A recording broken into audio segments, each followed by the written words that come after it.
우리 주 예수 그리스도의 하나님 영광의 아버지, 주님의 크신 긍휼하심을 입고 주님의 나라와 영광으로 부름받은 존귀한 백성들이 우리 하나님 아버지께 경배와 감사와 찬양을 드리려고 언약의 자손들과 함께 주님의 이름으로 하나님의 면전에 서 있습니다. 하나님 우편에 앉으신 주님의 영광의 얼굴빛 앞에서 하나님의 영광을 대면하며 우리를 사랑하시는 하나님의 음성을 듣고 하나님의 영광을 기뻐하며 경배할 수 있도록 주의 백성을 주의 영광으로 부르셨으니 감사를 드립니다. 하나님의 영광의 면전에서 하나님의 이름을 부르며 하나님의 구원을 기뻐하고 찬양하는 주의 백성들에게 하나님의 크신 영광을 나타내시었고, 이 영광의 빛 가운데서 하나님을 찬양하며 예배하는 주의 백성들에게 하나님 안에 생명과 기쁨을 충만케 주시옵소서. 오늘도 몸을 내주셔서 기뻐하신 주의 백성들을 주님의 면전으로 부르셨사오니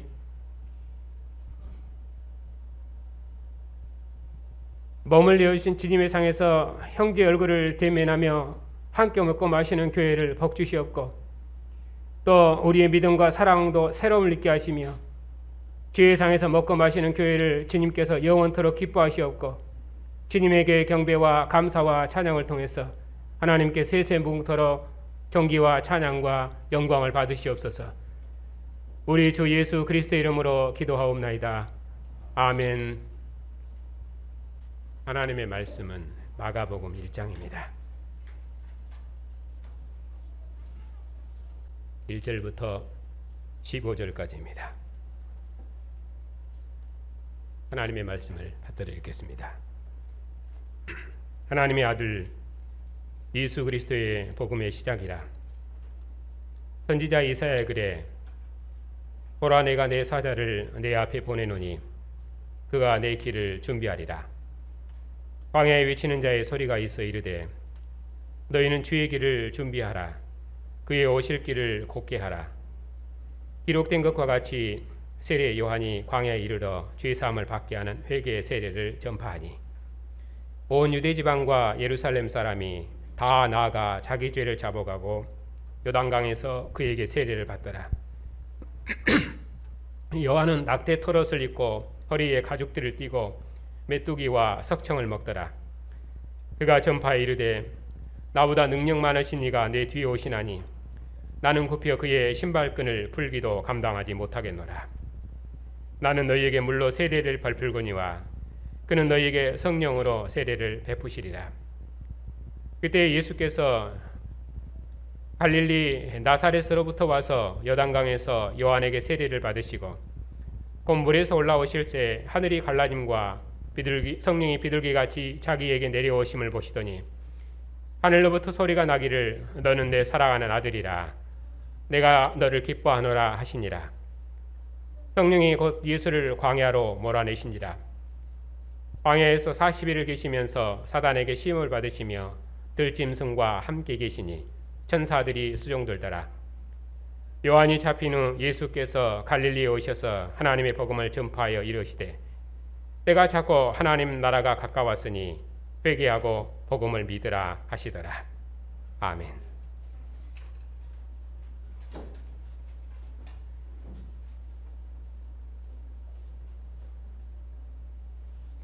기도합시다.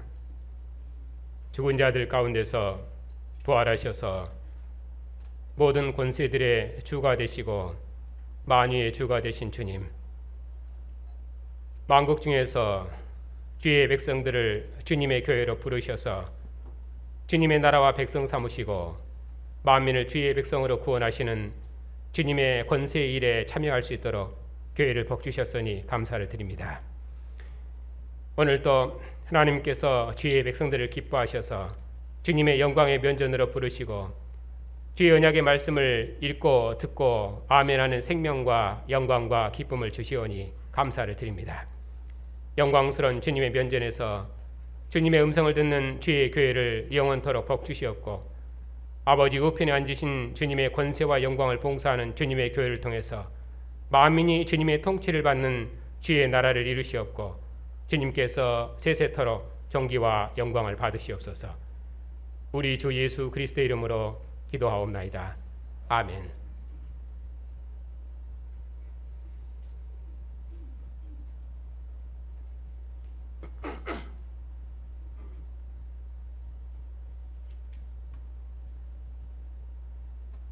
이 본문은 지난 시간에도 강론했습니다마는 오늘 다시 읽고 강론하는 것은 오늘 읽은 본문까지가 마가복음 서론이고, 이 서론이 마가복음 전체를 해석하는 그런 단초가 되기 때문에 그만큼 중요합니다. 그래서 이 서론 부분을 시간을 들여서 몇 번 더 강론할 계획입니다.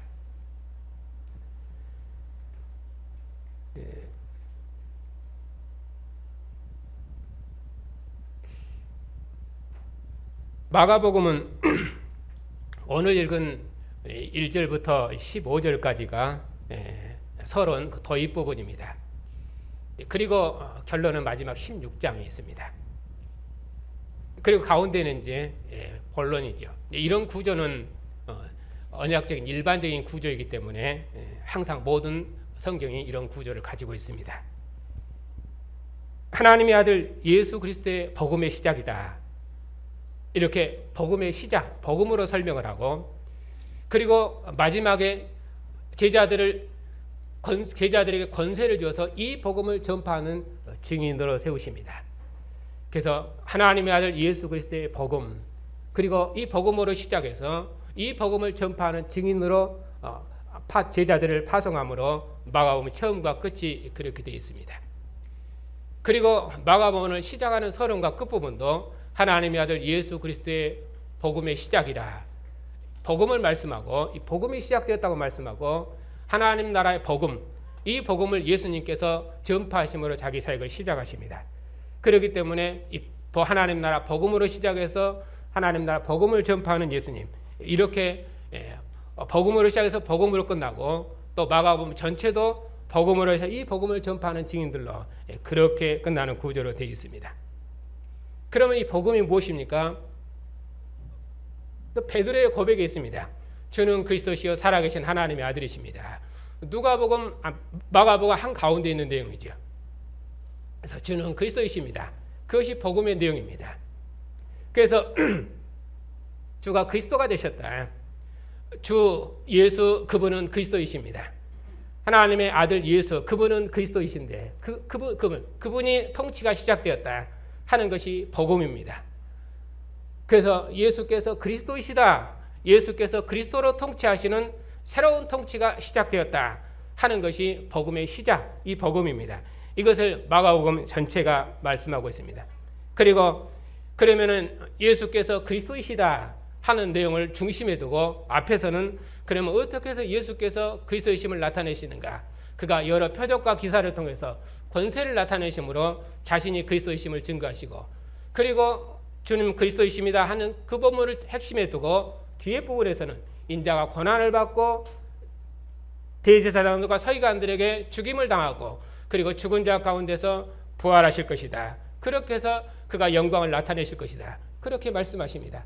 그러니까 인자의 고난과 죽음과 부활을 통해서 예수께서 어떻게 그리스도이신가, 그래서 자신이 그리스도로서 그의 사역을 쭉 나타내십니다. 이렇게 가운데 주는 그리스도이십니다 하는 베드로의 고백을 중심에 두고, 그리고 앞에서는 예수님의 여러 표적과 기사, 행적을 통해 권세를 통해서 그가 그리스도이심을 나타내시고, 뒤에서는 인자의 고난과 죽음과 부활을 통해서 그가 그리스도이심을 나타내십니다. 그것이 복음입니다.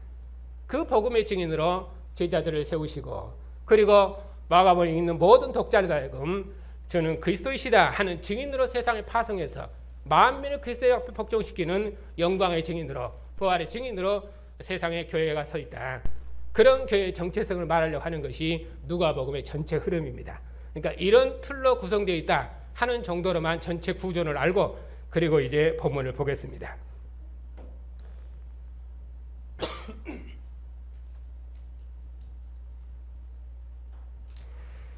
자, 시작하는 말을 보면은 1절입니다. 하나님의 아들 예수 그리스도의 복음의 시작이다. 이런 시작 말도 각 복음서를 비교하면은 그 복음서의 특징을 알 수가 있습니다. 마태복음의 시작 말은 어떻게 되어 있습니까? 아브라함과 다윗의 자손 예수 그리스도의 세계라. 이렇게 처음부터 족보로 시작합니다. 그러니까 족보로 시작한 것은 그것은 조상들의 약속을 성취하신 분으로 주님께서 자기를 증거하고 계시는 것이죠. 그러니까 이것은 조상들의 약속을 성취하시는 다윗의 후손왕으로 자기를 설명하니까 당연히 이것은 유대인들에게 기록된 서신입니다. 그런데 누가복음은 데오빌로 각하여 유대 관원에게, 그 이방의 관원에게 쓴 편지죠. 그래서 우리에게 이루어진 사실, 즉 근원부터 자세히 미뤄 살펴본 나도, 그래서 근원부터 자세히 차례대로 써서 이방 관원이 알고 있는 그것을 더욱 확실하게 알 수 있도록 그의 믿음을 견고케 하기 위해서 지금 누가복음을 시작하고 있습니다. 그러니까 당연히 이건 이방 관원에게 쓴 편지죠. 그럼 요한복음은 어떻게 시작합니까? 태초에 말씀이 계시니라. 이 말씀이 하나님과 함께 계셨으니 이 말씀은 하나님이시니라. 그래서 말씀에 대한 찬양으로 시작합니다. 왜냐하면 예수님은 태초부터 계셨던 하나님이시거든요. 그가 만물을 지으신 분이십니다. 그러나 안 계신 적이 없으신 분입니다. 그가 참빛으로 세상에 오셨습니다. 말씀이 육신이 되어 우리 가운데 오셨습니다. 하나님을 대면에 계시던 분이 우리 가운데 오셨습니다. 이렇게 함께 계시는 말씀, 생명의 말씀, 빛 되신 말씀, 그분에 대한 찬양으로 요한복음을 시작합니다. 그러니까 완전히 요한복음은 찬양 공동체죠. 근데 마가복음은 그렇게 시작하지 않고 하나님의 아들 예수 그리스도의 복음의 시작이라. 이렇게 복음을 직접 언급한 것은 마가복음밖에 없습니다. 하나님의 아들 예수 그리스도의 복음의 시작이라. 처음부터 예수 그리스도의 복음으로 시작합니다. 세례 요한도 예수님을 성령으로 세례 주시는 분으로 증거하고, 하늘에 계신 아버지께서도 예수님이 직접 임명하시죠. 너는 내 사랑하는 아들이라, 내 기뻐하는 자다.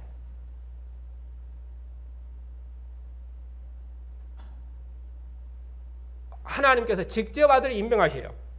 여러 백성들 앞에서 이는 내 사랑하는 아들이요 내 기뻐하는 자라. 마태복음처럼 백성들 앞에 예수님을 소개하는 방식으로 증거하는 것이 아니라 하나님이 직접 너는 내 사랑하는 아들이고 내 기뻐하는 자라. 그렇게 해서 하늘에 계신 아버지께서도 예수님을 증언하시고, 그리고 예수님의 첫 표적에서도 예수님을 하나님의 거룩한 자, 권세 있는 자로 증거하고, 그리고 베드로의 고백을 통해서도 예수님을 그리스도로 증언하고, 그리고 고난을 받으실 때도 이는 찬송받을 자의 아들 그리스도가 아니냐 그렇게 증언하시고, 그리고 십자가에서도 백부장의 고백을 통해서 이는 진실로 하나님의 아들이었도다, 이는 진실로 하나님의 아들이었도다, 그렇게 그를 하나님의 아들로 증언하고, 부활하신 후에도 하나님 우편에 앉으셔서 그 영광의 자리에 앉으셨죠. 그렇게 해서 그가 하나님의 아들이심을 증언하십니다. 이렇게 예수님은 마가복음 전체 여러 곳에서 여러 증거를 통해서 예수께서 하나님의 아들 그리스도이시다, 예수께서 하나님의 아들 그리스도이다, 그분은 권세 있는 하나님의 아들이시다. 그래서 교회를 하여금 하나님의 아들 그리스도를 확실히 믿고 인자가 많은 고난을 통해서 영광을 이룬 것처럼 교회도 십자가를 지고 주님의 길을 따를 수 있도록.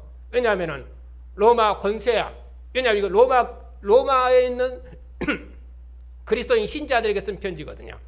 그렇게 해서 로마 황제의 권세 아래 있는 백성들에게 하늘의 주, 하나님 우편에 앉으신 권세 있는 주, 그분이 하나님의 아들이시다. 그렇게 해서 마가복음 예수님은 모든 권세의 주님이심을 제자들이 증언하고, 그리고 그 그리스도를 주로 믿는 백성들이 이 주님을 담대히 믿고, 그리고 확실히 믿고, 그리고 세상 권세 앞에 두려움 없이 담대하게 이 주님을 증거할 수 있도록 그렇게 말씀하는 것이 마가복음의 전체적인 흐름입니다. 그래서 이제 예수님의 국제기 사역을 시작하는 1장 16절부터 보면은 예수님께서 처음부터 하나님 나라를 선포하시고 나서 그가 하나님 나라 왕이심을 증거하는데, 보면은 제자들을 부르시고, 그리고 귀신을 쫓아내시고 병자들을 고치시니, 주님께서 이렇게 권세를 나타내실 때마다 사람들이 누구길래 귀신이 나가는가 다 놀라며 이르되 이는 어찌미뇨 권세 있는 새 교훈이로다. 더러운 귀신에게 면허한즉 순종하는도다. 이렇게 해서 예수님의 소문이 온 사방에 퍼졌습니다. 그런 말로 첫 결론을 맺고 있습니다. 처음 표적이 이후에 모든 표적의 의미를 담고 있기 때문에 항상 첫 표정이 중요합니다. 이 사람이 과연 누군가? 이 사람이 과연 누군가? 하고 온 갈릴리 사방에 소문이 퍼졌습니다. 예수님의 소문이 온 사방에 퍼졌는데 어디까지 퍼졌냐면 헤롯의 귀에까지 이 말이 들렸습니다. 그러니까 헤롯의 귀에까지 들렸으니 온 갈릴리 예루살렘 사람 다 들은 것이죠. 헤롯이 말하기를 내가 죽인 요한이 살아났구나. 그렇게 말했습니다. 그래도 사람들이 예수님이 누군지 알지 못했습니다. 예수께서 이 모든 일을 행하신 후에 제자들이 그래서 물었습니다. 사람들이 나를 누구라고 하더냐? 그럼 너희는 나를 누구로 하느냐? 사람들이 제자들이겠죠. 더러는 세례 요한이라기도 하고 더러는 엘리야라고 말하기도 하고 더러는 선지자 중에 하나라고 이렇게 말하기도 하고. 그러면 너희는 나를 누구로 하느냐? 베드로가 대표로 대답했죠. 주는 그리스도이십니다. 그것이 복음입니다. 주는 그리스도이시다. 그 베드로의 증언이죠. 그 베드로의 증언은 참입니다. 그러면 베드로의 대답대로 예수께서 그리스도로서 하신 일이 무엇인가? 그것을 이제 가운데 본론에서 쭉 설명을 합니다. 예수님께서 하나님의 아들로서 많은 사람들에게 권세를 나타냈습니다. 그러나 예수께서는 세상에서 멸시와 천시를 받으시고 고난을 받으실 것입니다. 그리고 죽음의 권세를 정복하시고 죽은 자 가운데서 부활하셔서 하늘 보좌에 취임하실 것입니다. 그래서 마가복음 제일 끝에는 죽음의 권세를 정복하신 예수님께서 그의 제자들에게 권세를 주어 보내십니다. 그리고 그가 하나님 보좌 우편의 영광에 앉으십니다. 제자들이 이 복음을 전파하면은 하나님 우편에 앉으신 주님께서 제자들의 증거에 함께 하시기 때문에 제자들을 해야 할 그 어떤 권세도 없습니다. 사도행전 맨 마지막을 보는 것 같지요. 제자들의 증거를 통해서 복음은 승리하고 승리할 것입니다. 로마 황제의 권세가 아무리 강해도 죽음의 권세를 이기신 주님, 하늘 아버지 보좌 우편에 앉으신 주님, 그 주님보다 강하고 권세 있는 주님은 없습니다. 그 어떤 권세도 제자들을 해하지 못하도록 주님께서 제자들에게 권세를 줘 보내셨습니다. 교회를 해야 할 권세는 없습니다. 권세 있는 제자들, 복음의 승리, 이게 마가복음 그런 말로 끝맺고 있습니다.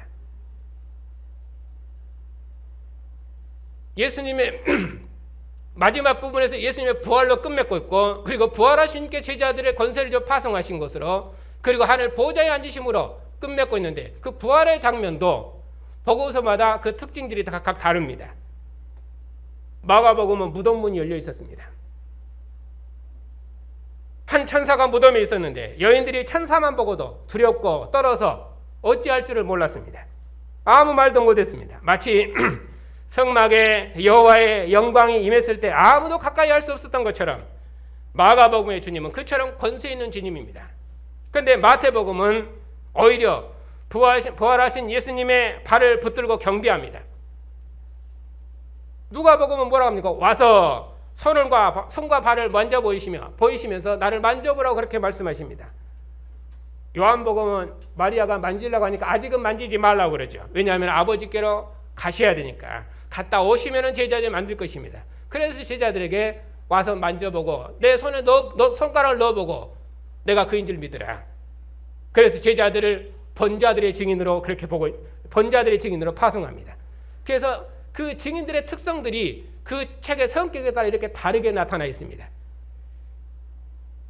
그러니까 그 차이를 자세히 비교하면서 설교를 들으면은 얼마나 좋을까 그런 생각이 듭니다.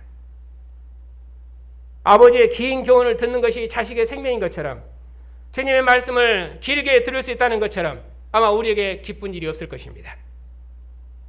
자, 그래서 마가복음은 여인들이 예수님을 수정들었던 천사만 보고도 아무 말도 못하고 두려워 떨었습니다. 그리고 특별히 부활하신 예수님께서 하나님 우편에 올라가셨다, 이렇게 증언하는데 이것은 마가복음에만 있습니다. 왜냐하면 예수님께서 하나님 아들의 자리에 올라가셨거든요. 그러니까 마가가 증거한 예수님은 진실로 하나님의 아들이십니다. 이 아들 개념도 복음서마다 아들의 성격이 다릅니다. 마태복음 아브라함과 다윗의 자손 예수 그리스도의 세계라. 그런 다윗의 후손왕으로서 아들을 설명할 때 왕 개념이 강합니다. 다윗의 후손아. 근데 마가복음은 그 왕 개념 그런 개념보다는 물론 로마 황제보다 더 높은 왕 그런 의미로 왕은 되겠지만은 그 왕보다는 그는 권세 있다. 하나님의 자리에 앉으셨다. 왜냐하면 마가복음의 제자들의 특징이 뱀을 물어도 죽지 아니하고 독을 마셔도 죽지 아니하고 그 어떤 것도 제자들이 해야지 못할 것입니다. 주님께 제자들의 큰 권세를 주어서 보내십니다. 그런 제자들이 해야 할 권세자들이 없습니다. 세상 어떤 권세도. 그러니까 제자들처럼 권세는 증인으로 파송하기 때문에 그 주님께서도 죽음의 권세를 이기시고 부활하신 분, 그리고 아버지 보호자 우편의 자리에 앉으신 분, 그렇게 권세 있는 자리에 앉으신 분을 설명하고 요한복음처럼 영광의 자리라든지 마태복음처럼 다윗의 보좌의 자리에 앉았다든지 그렇게 설명하지 않아요. 그러니까 각 복음서마다 그 아들의 성격도 이렇게 다르게 설명을 한다 그런 말입니다. 그러면 여기서는 어떤 의미로 아들이십니까? 예수님은 선지자 이사야 글에 이르기를, 그래서 선지자의 약속을 따라서 이스라엘을 이방의 압제로부터 구원하시기 위해서 하늘로부터 오신 아들, 이렇게 설명을 합니다. 이분은 귀신의 권세를 꺾으시고 죽음의 권세로부터 자기 백성을 구원하시는 하나님의 아들이십니다. 하늘 보좌 우편에 오르신 권세 있는 하나님의 아들이십니다. 세상에 생명을 주고 세상을 심판하시는 권세 있는 하나님의 아들이십니다. 이처럼 권세 있는 주님께서 제자들을 파송하십니다. 만민을 믿어 복종케 하라고. 교회는 바로 이분의 증인입니다. 이 주님을 반복해서 증언하는 것이 마가복음입니다.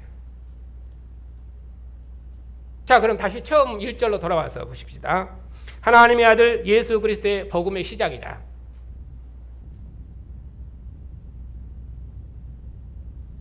이 말을 다시 설명하기를 14절에 보면은 요한이 잡힌 후에 예수께서 갈릴리에 오셔서 하나님의 복음을 전파하여 이르시되, 여기 주제문에 보면 1절에 보면 하나님의 아들 예수 그리스도의 복음의 시작이라 이렇게 시작했는데, 이제 예수께서 그의 사역을 시작하실 때는 그가 하나님의 복음을 전파했다 이렇게 말씀합니다.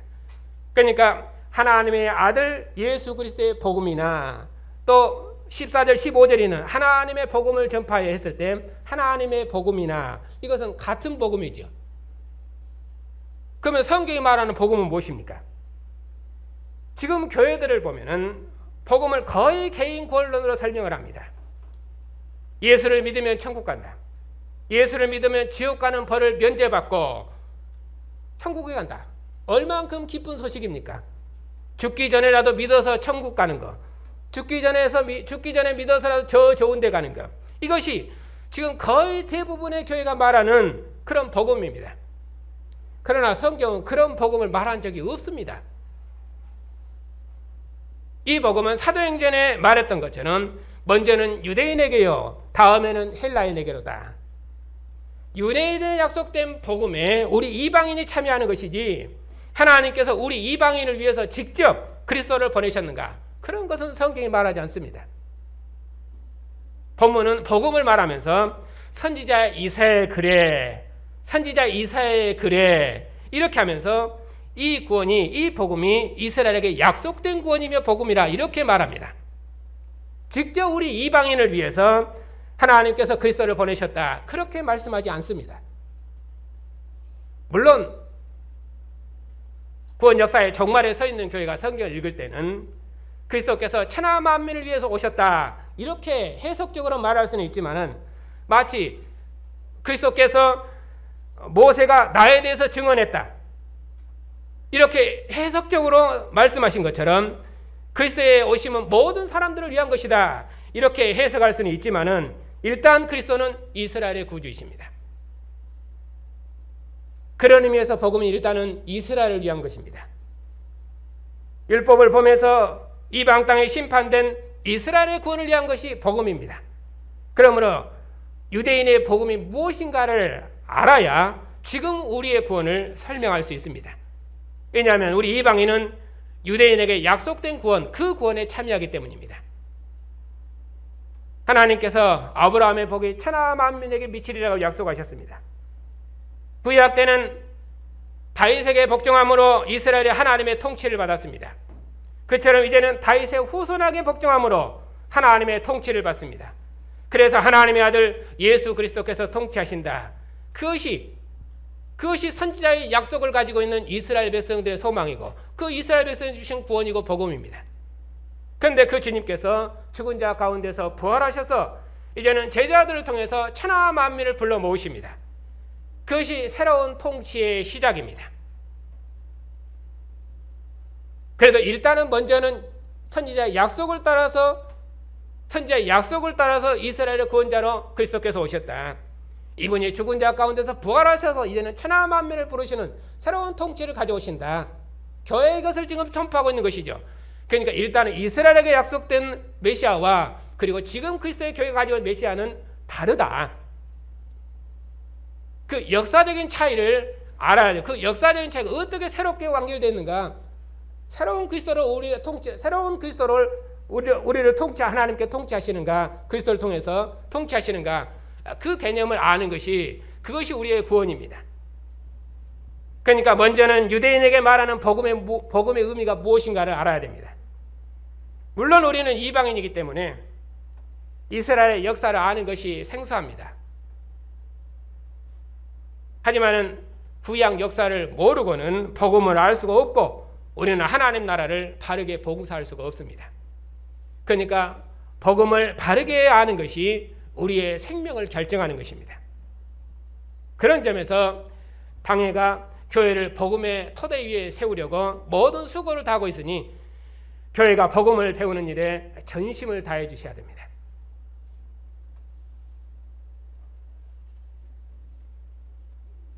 성경의 구원은 하나님 나라 구원입니다. 우리를 죄와 사마의 권세로부터 구원하셔서 천당 가게 하는 그런 구원이 아니라 하나님께서 멸망해버린 다윗의 나라를 구원한 것입니다. 바벨론에 멸망해버린 이스라엘을 이방 땅의 압제로부터 해방하는 구원입니다. 만민의 머리가 된 이스라엘이 언약을 보면서 만민의 꼬리가 되었는데 그들을 다시 만민의 머리가 될 수 있도록 새로운 다윗 왕조를 세워주겠다 하는 것이 이스라엘에게 약속된 복음의 소식입니다. 하나님께서 그 전령을 앞서 보내셔서 이스라엘에게 외치라 하십니다. 하나님을 보아라. 구원하시는 왕을 보아라. 하나님께서 자기 백성을 이끌고 언약의 도성으로 임재하고 계시니 백성들아 도로를 닦고 평탄케 해라. 이제는 기뻐해라. 너희는 위로를 받으라. 하나님의 모든 진노가 끝나서 이제는 우리가 배나 그 진노를 받았으니 이제는 기뻐하라. 하나님이 자기 백성을 구원하실 것이다. 모든 원수를 하나님의 이스라엘을 대적했던 원수의 팔의 권세를 꺾으시고 이제는 자기 백성을 대적의 손에서 건지실 것입니다. 그러니 백성들이 이 기쁜 소식을 알리라고 말합니다. 그러니 전령을 통해서 예루살렘에 알리는 구원의 기쁜 소식, 그것이 이스라엘의 구원의 소식 복음입니다. 그러니까 전령의 발이 얼마나 빠르겠습니까? 이전에 그랬었죠. 요압이 압살롬을 죽였다는 소식을 전령이 전했는데 그 발이 얼마나 빨랐습니까? 더구나 하나님께서 바벨론을 멸하시고 자기 백성을 데리러 자기 땅에 오신다는데 그것은 남은 백성들에게 얼마나 큰 기쁨의 소식이겠습니까? 그것을 증거하는 자들이 산과 들을 얼마나 빨리 다름질하겠습니까? 그것이 이사야 40장의 해방을 알리는 기쁜 소식입니다.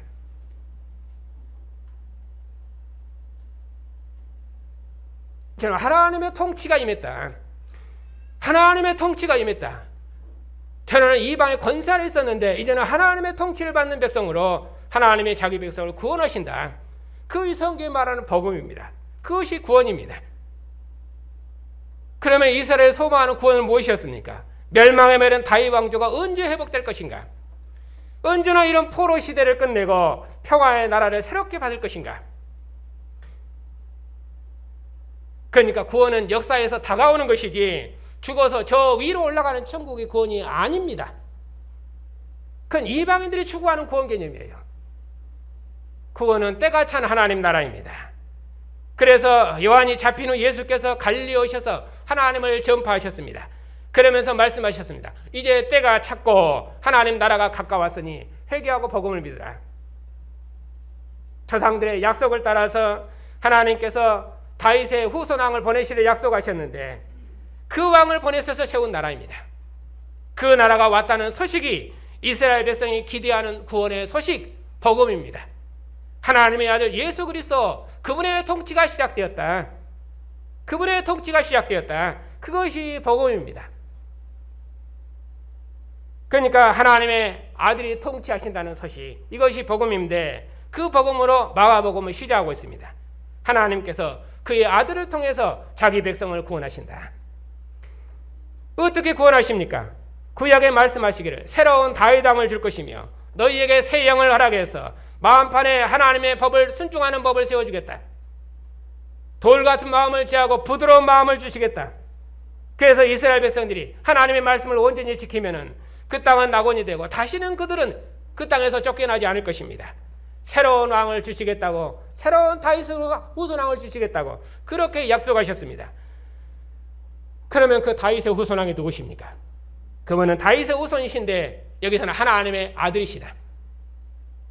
그러니까 하나님의 복음과 하나님의 아들의 복음은 같은 말입니다. 왜냐하면 하나님께서 그 아들을 보내셔서 자기 백성을 구원하시기 때문입니다. 그래서 마가복음은 처음과 끝에서 예수님은 하나님의 아들이신데 그분은 그리스도, 곧 이스라엘 구원자입니다. 하나님께서 친히 그 음성으로 너는 내 사랑하는 아들이라, 내가 너를 기뻐하노라, 그렇게 임명하셨습니다. 이렇게 도입부에서 예수께서 하나님의 아들이심을 확실히 증거하셨습니다. 그리고 계속되는 증거에서 이 사람이 누구인가, 너희는 나를 누구라 하느냐, 이렇게 반복되는 증거를 통해서 예수님은 진실로 하나님의 아들이심을 확증하셨습니다. 그리고 마지막 백부장의 증언을 통해서 이는 진실로 하나님의 아들이었도다. 그리고 부활하신 후 천사들도 증언했습니다. 나사렛 예수, 그분이 살아계셨을 때 너희에게 말씀했지 않냐, 그가 죽은 자 가운데 살아나셔서 너희가 다 먼저 갈릴리로 가리라, 거기서 보자, 그렇게 말씀했지 않느냐. 그러니 갈릴리로 가라. 그가 하나님의 아들이십니다. 하늘 보좌에 취임하신 하나님의 아들이십니다. 죽음의 권세를 이기시고 부활하신 권세 있는 하나님의 아들이십니다. 그분이 제자들을 만날 것입니다. 언제 만납니까? 그들이 모여서 식탁에 앉아서 밥을 먹고 있을 때 주님께서 그들에게 나타나셔서 그들을 권세 있는 주님의 증인으로 파송했습니다. 그분은 하나님의 인자이신데 하늘 보좌에 취임하신 인자이시고 교회의 증을 영원토록 함께 하시는 하나님의 아들로 그렇게 마가복음 끝내고 있습니다. 이것이 마가복음 전체를 관통하는 흐름입니다. 이것을 계속해서 마가복음을 강론하면서 반복해서 설명할 것입니다.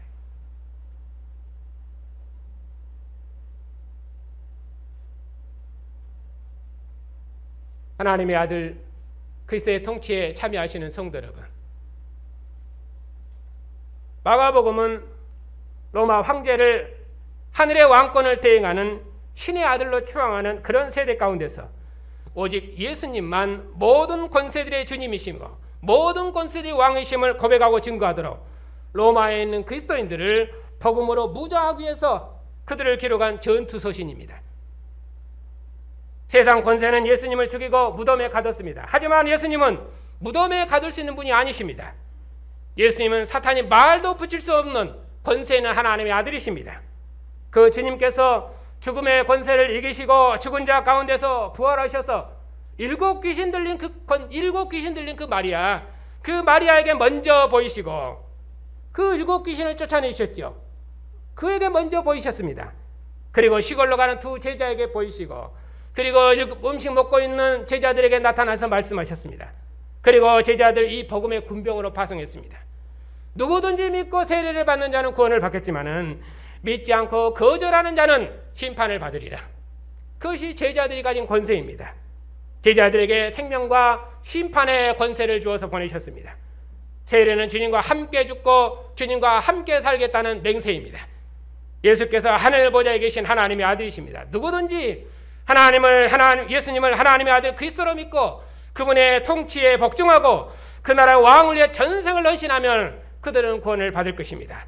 하지만 주님을 대적하고 이 세상 권세자의 종으로 살면은 주님의 나라에서 저주되는 심판을 받을 것입니다.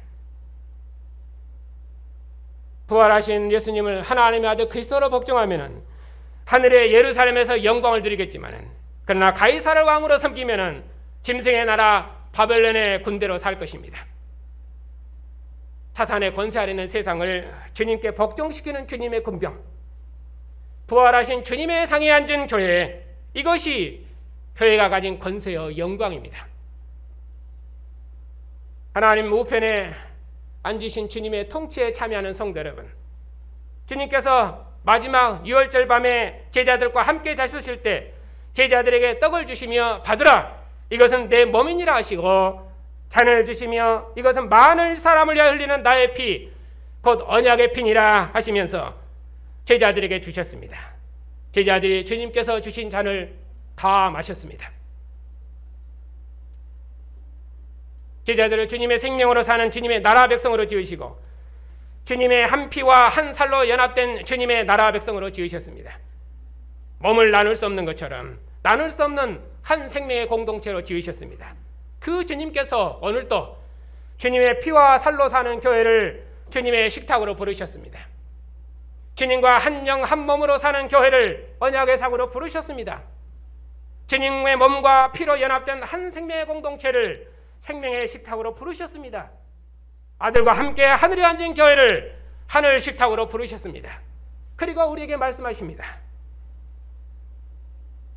너는 내 영광이고 내 기쁨이라고, 너는 내 몸이고 내 생명이라고, 내가 너를 통해서 영광 받기를 원한다고, 내가 너를 통해서 만민을 구원하는 하늘의 통치를 이루기를 원한다고, 내가 너에게 모든 권세와 영광을 선물해서 너를 통해서 만민을 주님의 통치하러 구원하기를 원한다고, 이런 무궁한 사랑의 음성으로 오늘 또 주님의 식탁에 앉은 교회에 말씀하십니다. 사탄도 대적할 수 없고 죽음의 무덤도 가둘 수 없는 권세 있는 주님, 죽은 자 가운데서 부활하셔서 하나님 우편에 앉으신 주님, 그 주님께서 교회를 하늘에 앉히시고 그의 통치로 부르십니다. 그러니 우리가 주님의 식탁에 앉을 때마다 많은 사람을 위하여 자신의 몸과 피를 주시고, 죽은 자 가운데서 부활하셔서 하늘의 통치를 시작하신 주님께서 우리를 하나님의 아들 삼으신 것을 우리가 기뻐하고, 그 세상의 그 어떤 권세도 두려워하지 않고 오직 하늘 보좌에 앉으신 그리스도의 증인으로서 만민을 주님께 복종시키는 이 영광의 일을 힘있게 감당합시다. 죽음의 권세는 꺾어졌고 이제 교회를 대적할 권세는 세상에 없습니다. 세상의 그 어떤 권세도 두려워하지 말고 오직 주님께서 걸으신 죽음의 길, 고난의 길, 그 승리의 길을 걸읍시다. 우리는 승리하신 주님께 속한 주님의 군병입니다. 주님과 함께 하늘에 앉은 백성입니다. 만국을 통치하는 주님의 몸입니다. 우리의 증거를 통해서 주님께서 어둠의 권세하는 백성을 자기 백성으로 불러 모으실 것입니다. 하나님의 우편한 주님께서 우리의 증거에 함께 하시니 교회는 승리하고 승리할 것입니다. 오늘 승리한 주님의 군병들이 언약의 식탁에 둘러앉았습니다. 이보다 더 권세 있고 이보다 더 영광스러운 식탁의 어느 역사에 있었습니까? 부활하신 주님께서 제자들에게 권세와 능력을 주어 보내셨습니다. 부활하신 주님께서 사단도 시험하지 못하는 권세 있는 하나님의 아들로서 교회를 그의 권세로 무장하시고 귀신 군대를 쫓아내는 권세 있는 증인으로 파송했습니다. 이제 교회는 방언하는 바벨론의 군대처럼 죽음도 이길 수 있는 전사의 군대입니다. 예수께서 자기 백성을 귀신의 권세로부터 해방하시고 모든 질병으로부터 자유케 하신 것처럼 교회는 이 권능으로 무장해서 세상에 파병된 주님의 군병입니다. 이런 증인들을 통해서 주님께서 지역의 권세를 흔들 것이고 거기서 자기 백성을 구원해내실 것입니다. 마음 백성을 귀신의 권세로부터 해방하는 능력의 일을 이루실 것입니다. 누구를 통해서입니까? 바로 우리를 통해서입니다. 이것이 우리가 가진 권세요 영광입니다. 하늘의 왕께서 친히 그의 증인들에게 권능의 표적을 주셔서 그들의 증거에 함께 하실 것입니다. 죽음의 권세보다 더 큰 권세는 세상에 없습니다. 주님께서 죽음의 권세를 이기시고 죽은 자 가운데서 부활하셔서 아버지 보좌 우편에 오르셨습니다. 이보다 더 확실한 표적이 어느 역사에 있습니까? 이보다 더 큰 권세는 역사에 없습니다. 하나님 우편에 앉은 주님께서 교회의 증거에 함께 하시니 만국 백성을 불러 모으실 것입니다. 그의 증인들을 통해서 온 세상을 정복해 내실 것입니다. 이것이 교회의 권세의 영광입니다. 다윗이 모든 세상 권세를 정복해서 가나안 땅에 하나님의 통치가 나라는, 하나님의 통치가 임하는 하나님의 나라를 이루었던 것처럼 부활한 주님께서 하나님 우편을 이루셔서 천하 만민을 통치하십니다. 만국을 정복하는 주님의 통치에 우리를 권세 있는 주님의 군병으로 부르셨습니다. 그러니 그 어떤 권세도 교회의 증언을 막지 못할 것입니다. 부활의 주님께서 교회의 증언의 모든 지혜와 권세로 함께 하실 것입니다. 교회는 반드시 승리의 노래를 부를 것입니다. 승리하신 주님께서 영광 중에 다시 오시면은 우리도 주님의 영광에 참여할 것입니다. 이것이 우리가 소망하는 바입니다. 주님께서 택하신 자기 백성을 만국 중에서 다 불러 모으시면은 주님의 나라에 참여했던 우리도 주님 좌우편의 영광을 얻을 것입니다. 주님께서 땅에서 하신 일보다 더 큰 일을 우리에게 맡기셨으니 이제 우리가 세상에 있는 주님입니다. 그것이 교회가 가진 권세입니다. 만국 중에서 자기 백성을 불러 모으시는 이 영광의 일을 우리가 맡았습니다. 우리의 왕께서 우리에게 이 큰 영광과 구원을 맡기시고 우리의 증거에 친히 함께하리라 약속하셨습니다. 그러니 이보다 더 확실한 증거와 확실한 구원이 어디 있습니까? 그러므로 교회의 승리 행진을 막을 권세는 세상에 없습니다. 주님께서 고난을 통해 영광을 얻으셨던 것처럼 주님께서 영광 중에 다시 오시도록까지 교회는 세상에서 고난을 받을 것입니다. 왜냐하면 세상은 우리의 왕을 죽였기 때문입니다. 지금도 우리의 왕을 복종하지 않습니다. 아직도 죽음의 왕처럼 활동하고 아직도 세상의 주님 앞에 복종하지 않지만은 부활하신 주님은 생명의 주님이시며 모든 권세들의 주님이십니다. 그분의 권세를 대항할 어둠의 세력이 없습니다. 그러므로 교회는 그 어떤 고난 중에도 담대하게 인자의 길을 걸어야 합니다. 끝까지 견디는 자가 구원을 받으려 하셨으니 절대로 미혹을 받지 말고 절대로 뒤로 물러서지 말고 주님께서 고난을 통해 영광을 얻으셨으니 주님께서 권능자의 우편에 앉는 것을 우리 눈으로 보도록까지 우리도 죽음의 길, 고난의 길, 영광의 길, 이 승리의 길을 걸어야 됩니다. 우리가 주님께 연합된 한 몸체로 그리심을 받았으니 몸을 나눌 수 없다는 것처럼 절대로 나누지 말고 서로 화목하고 하나됨을 힘써 지키고 깨어서 한자오심을 예비하면서 그 어떤 고난 중에도 심지어 죽음의 권세도 두려워하지 말고 끝까지 이 고난의 전투, 승리의 정티에 참여합시다. 오늘 승리의 언약 식탁에 참여한 주님의 군병들에게 주님께서 모든 권세로 함께 하시기를 축복합니다.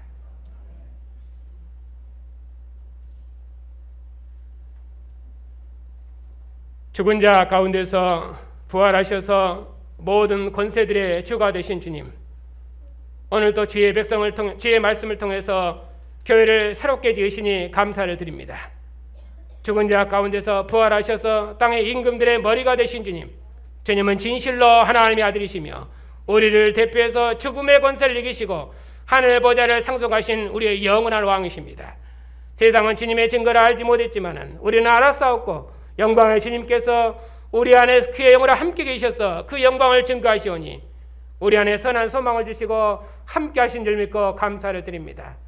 아직도 죽음의 권세가 우주의 법칙처럼 활동하고 아직도 만물이 주님 앞에 복종하는 것을 우리 눈으로 보지 못하고 있지만 우리가 아들과 함께 하늘을 상속받았사오니 우리가 이 고난의 기쁨으로 참여해서 예수의 주 되심을 힘있게 증거해서 천하 만민이 주님의 권세에 복종하며 어둠의 권세들이 흔들려서 어둠의 나라가 무너지며 주님의 왕국이 이 땅에 나타나도록까지 주의 이름을 더욱 힘있게 증거하는 충성스러운 주님의 증인들이 다 될 수 있도록 주의 백성들의 믿음을 더욱 강하고 담대케 해주시옵소서.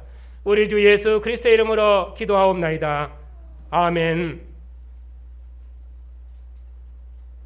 585장으로 찬송하겠습니다. 하나님 우편에 앉으신 주님, 우리들 이전에는 공중의 권세 잡은 자리에 속해서 하나님의 진노의 백성으로 살았었는데 하나님께서 우리를 사망과 죽음의 권세로부터 해방하셔서 살아계신 하나님을 아버지로 섬기며 죽은 자 가운데서 부활하신 주님과 함께 만민을 구원하는 주님의 나라와 백성으로 구원하셨으니 감사를 드립니다. 주의 백성들을 이 믿음으로 더욱 새롭게 하셔서 아직 만민이 주님 앞에 복종하는 것을 보지 못할지라도 우리가 이 영광을 유업으로 받았사오니 잠시 받는 세상의 고난을 부끄러워하지 아니하고 오직 주 예수의 이름으로 고난받는 승리하는 백성들이 다 될 수 있도록 주의 백성들의 믿음을 더욱 견고케 주시옵소서. 우리의 말의 설득력이 아니라 부활하신 주님의 권세로 주의 백성의 증거를 받는 모든 사람들의 귀와 마음을 열으셔서 저들도 영광의 주님을 뵙게 하셔서 주님 앞에 무릎 꿇는 존귀한 백성들이 다 되게 해 주시옵소서. 우리 어린 자녀들을 주님께서 기억하여 주시옵소서. 저들이 언약의 부모에게 속한 자로 주님의 상에 함께 앉아 싸우니 언약의 부모를 통해 배운 말씀, 교회를 통해 배운 말씀에 순종하고 복종해서 주님의 통치를 받는 백성으로 자라게 하시고 주의 나라를 위해서 예비하고 준비하는 신실한 자녀들이 다 되게 해 주시옵소서.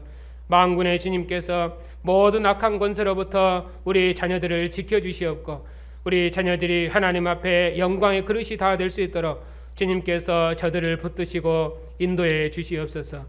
자비하신 아버지, 이런저런 모양으로 고난받는 성도들을 주님께서 기억하여 주시옵소서. 영광의 주님께서 우리 안에 거하셔서 우리 안에서 증거하시오며 우리들이 모든 일에 주께 감사함으로 모든 고난을 이기게 하옵시고 오히려 우리의 연약함 중에 주님의 강하심을 체험하고 주님 앞에 감사함으로 하나님의 승리를 노래하는 주의 백성들이 다 되게 해 주시옵소서. 우리의 모든 고난을 육체로 체휼하신 주님께서 생명의 주로서 주의 백성의 모든 필요를 아시며 우리가 구하기도 전에 우리에게 있어야 할 바를 아시는 주님께서 주의 백성들에게 긍휼을 베풀어 주시옵소서. 주의 백성의 선한 간구를 들으셔서 온 교회가 함께 이 일로 감사하고 주님의 교회가 평안할 수 있도록 주님의 지체들에게 평강을 허락하여 주시옵소서.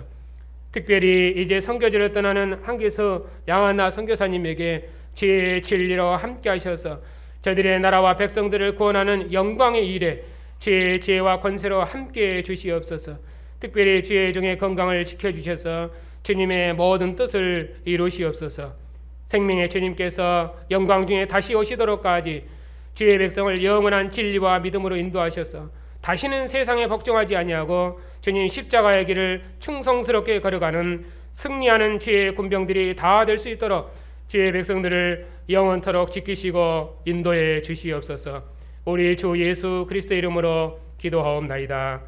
아멘. 죽은 자 가운데서 부활하셔서 하나님 우편에 오르신 하나님의 아들 예수 그리스도의 권세와 때가 참에 그의 사랑하시고 기뻐하신 아들을 보내신 하나님의 신실하심과 교회의 증거의 모든 권세로 함께 하시는 주의 영의 역사하심이 오늘 주님의 승리의 식탁에 앉은 주님의 백성들 위에 주님 큰 권세와 영광으로 다시 오시도록까지 영원토록 함께 하시기를 축원하옵나이다. 아멘.